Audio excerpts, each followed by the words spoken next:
You need 100 listings to have a successful shop. Or 200 or 300 or 400. More is better.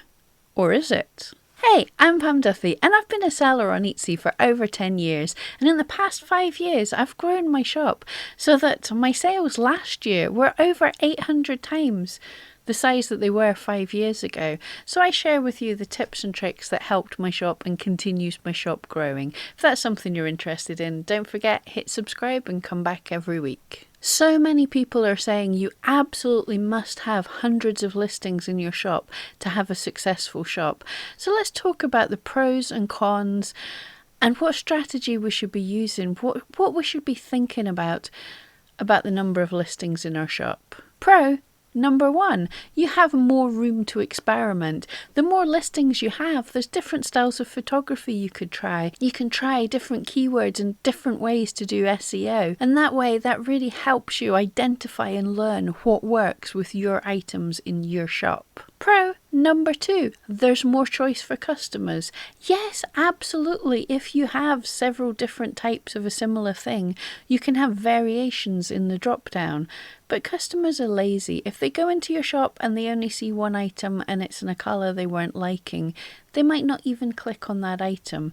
If they can see right there in front of them a range of colours and the very colour they wanted, or a range of things and the very thing that they wanted, then they're more likely to buy. Pro number 3, you become an authority on the thing that you're selling. You are that expert shop for knitwear or for needle felting or for piano supplies. You are that person that people go to for that thing. And this doesn't just help people, this can help search engines as well, because they look and they go, this person sells this item and they've got 200 other listings similar to this, so they must really know about this thing. Rather than selling like 200 different things, the search engines are just like, I don't know.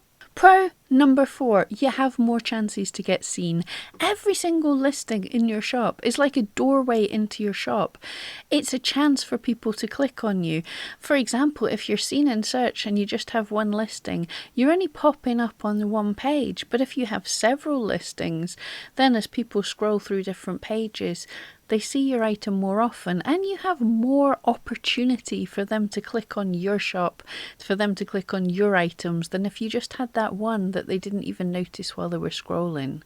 And pro number 5 is more activity in your shop. If people come to your shop and there's lots of lovely things to look at, and they click on one listing and then go to the next and then go to the next, you've got more chance of them seeing something, liking it and buying it. But also it can look good for some search engines as well. You have, rather than a high bounce rate where people click on it and go, nah, didn't like that, and go somewhere else, they stay in your shop. That's a good signal that even if they don't buy, they were certainly very interested and they might come back again. So this is a good shop to show to customers. So that sounds awesome, but are there some cons? You betcha. Con number 1, this could affect your conversion ratio. If you have 200 listings in your shop and you sell one item, then you've got a 1 in 200 conversion ratio to show the search algorithm. If you have one item in your shop and you sell that one item, you have a 100% conversion ratio. For all the items you have in your shop, you sold them all. So that can kind of look a little bit better, possibly, for search engines. Con number 2, if you don't have a cohesive feel across your shop, if you're trying to sell lots of different things, if you're just trying to stuff things in there for the sake of getting your 200 listings, your shop can look cheap, your shop can look like a jumble sale, and that can put people off. Con number 3, it can be hard for customers to find the very thing they're looking for. The very opposite of what I just said in the pros, but customers are lazy, and if they're hit with so many things and when they look they can't find the colour they want because there's too many there, then that again might put them off. Con number 4, it can be hard to keep track of a large number of listings. Etsy does give us tools in our shop manager to bulk edit titles and descriptions, etc. But things can slip through the cracks, and if you've had listings that are around for a while, they might not be saying what you think they should be saying. And it can mean you lose track of when things are expiring, you've got to relist them, etc.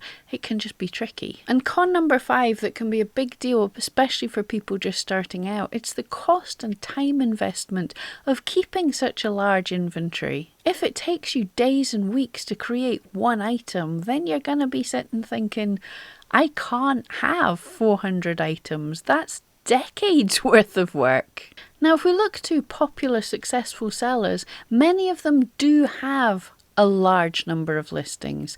They have a high turnover, they're able to afford to keep a high inventory, and they can stack a lot of items in their shop. So that might give you the idea as well that you need to have a lot of listings. But there are also some shops that are doing really well that just have 1 or 2 listings in their shop. They have such a great following elsewhere that this scarcity drives excitement. Whenever they launch a range, it almost sells out immediately. They can tell their followers, this is coming to my shop in 3 days, and people go in a buying frenzy. So the scarcity creates excitement, and they can have a super successful shop that way. Now, one thing that really boosted my shop was a number of years ago, an art gallery wanted basically a rush order of 35 of my dogs. So I had to create 35 different dogs, and I was able to photograph each of them and create custom listings with them as an example.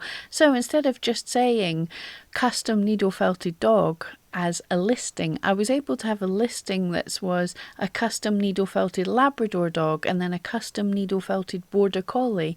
And without having extra things in stock, I was able to boost my number of listings quite quickly, and that made a big difference to my shop, especially because I was able to specifically focus in on individual dog breeds. So if people are searching for an individual dog breed, they were going to find me, whereas they weren't going to be searching for the basic term of needle felted dog or dog sculpture. They will be searching for the specific breed of dog. But lately, due to my shop having built up momentum and being super busy, I've kind of let my listings run down a bit. This time last year I had over 200 listings in my shop. Now I have around 30 listings in my shop. However, my views and visits have not gone down. They have actually increased for me having less listings in my shop. My views are up 8% and my visits are up 14%.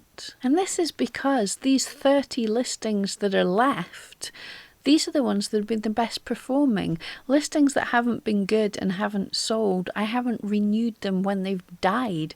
So these are the listings that are doing the best. So this gives a plan for a strategy. And that is simply when you're starting out, if you can, it's a good idea to build up as much as you can.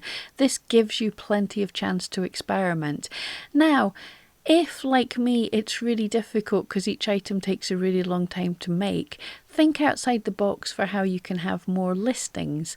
I could have had a shop that was only putting up a needle felted dog when I created it, and that would be, even flat out, I would only be making a few a week.